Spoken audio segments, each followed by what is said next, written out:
Oke teman-teman, kita kembali ke tanya jawab yang udah dikirimin teman kita sekarang lewat Gform. Oke, kita baca satu-satu ya. Aku udah kirim 5 pertanyaan di awal tadi. Ditunggu penjelasan per poinnya ya. Nggak usah aku sebut ya namanya.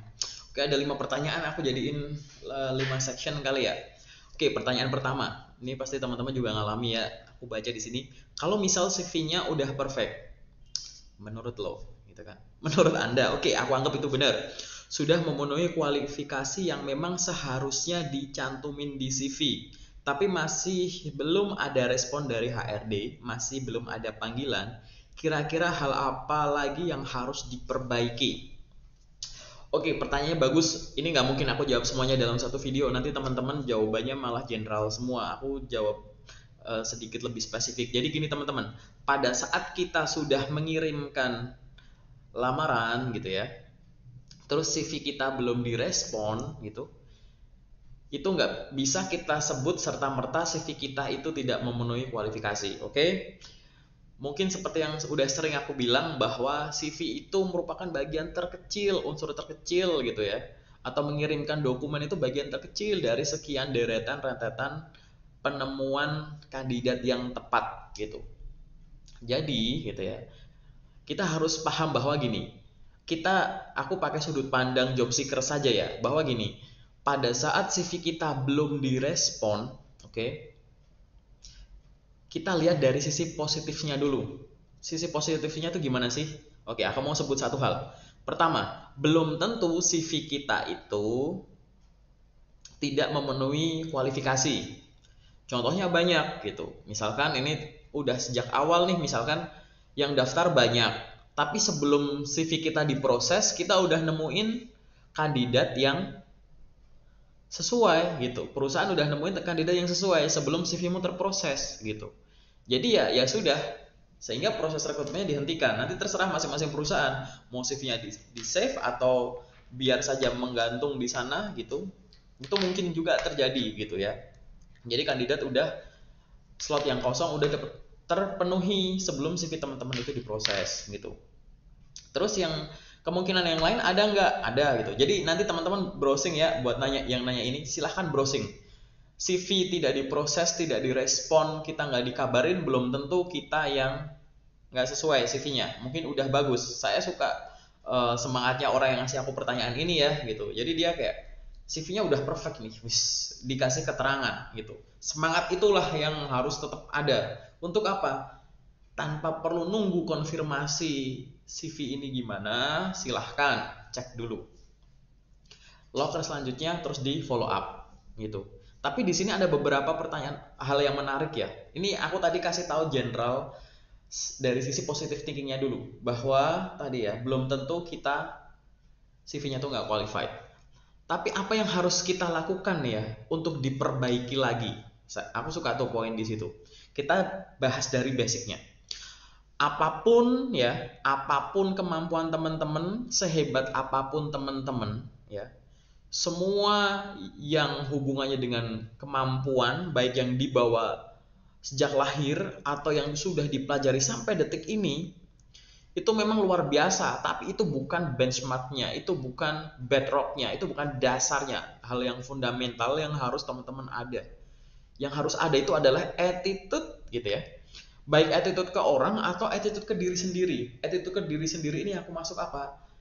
Coba evaluasi dan introspeksi. Oke?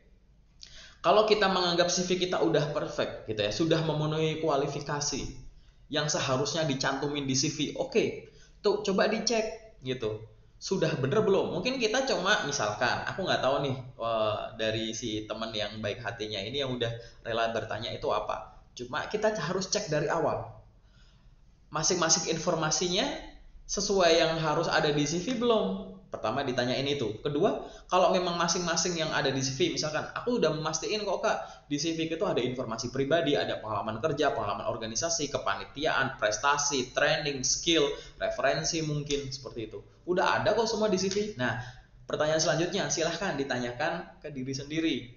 Masing-masingnya itu dituliskannya udah bener belum? Oke? Udah nih, kalau misalkan masing-masing udah dituliskan dengan benar, Kak, aku masing-masing isinya udah benar, cara nulisnya udah benar. Nah, sekarang selanjutnya, yang ada di CV ini sudah dalam tanda kutip digunakan dengan cara yang benar belum? Hal yang simpel saja, di rename namanya misal, kemudian pada saat ngirim melalui email, gimana sih tata caranya ngirim melalui email, bener enggak gitu. Coba dicek cara pakai CV, oke? Kalau cara pakai CV udah benar, nah ini yang selanjutnya. CV kita itu wajib diduplikat gitu. CV kita itu adalah cloning dari diri kita.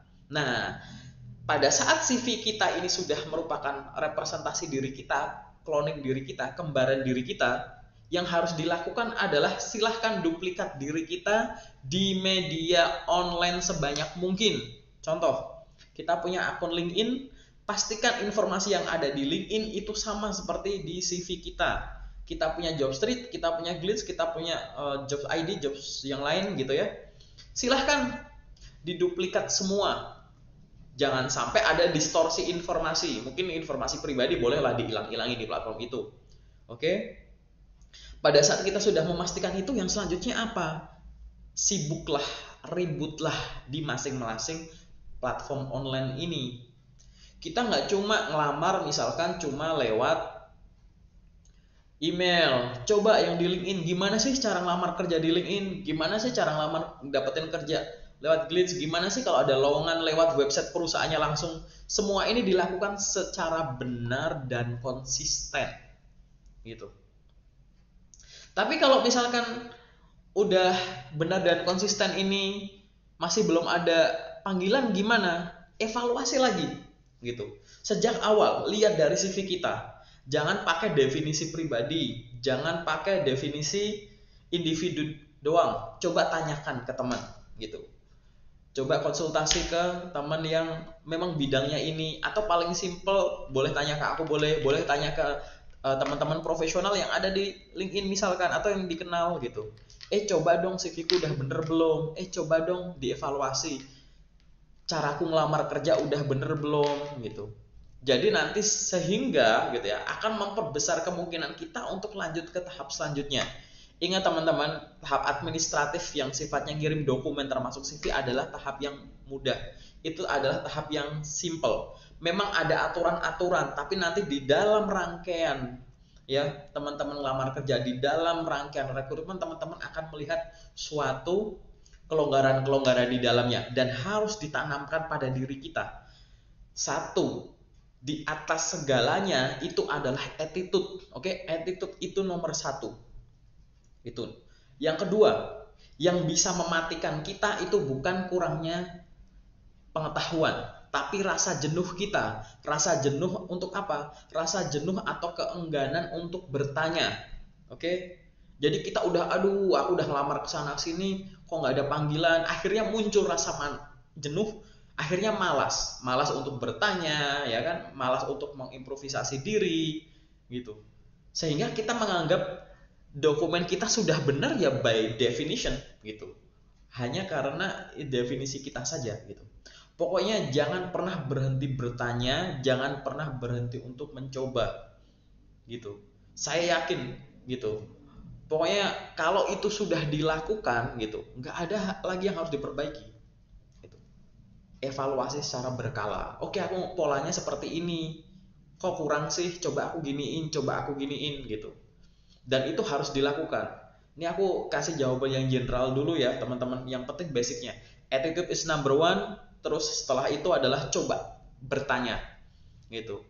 Banyakin bertanya. Terus yang ketiga adalah terus mencoba. Jangan izinkan rasa malas, rasa jenuh itu menghampiri teman-teman. Kalau datang boleh nggak? Boleh. Kecewa boleh, gitu. Sedih boleh, tapi jangan lama-lama, gitu. Sementara itu dulu ya terkait dengan CV. Nanti kalau misal ada pertanyaan boleh ditulis di kolom komentar kalau misalkan penjelasanku ini kurang jelas. Terima kasih.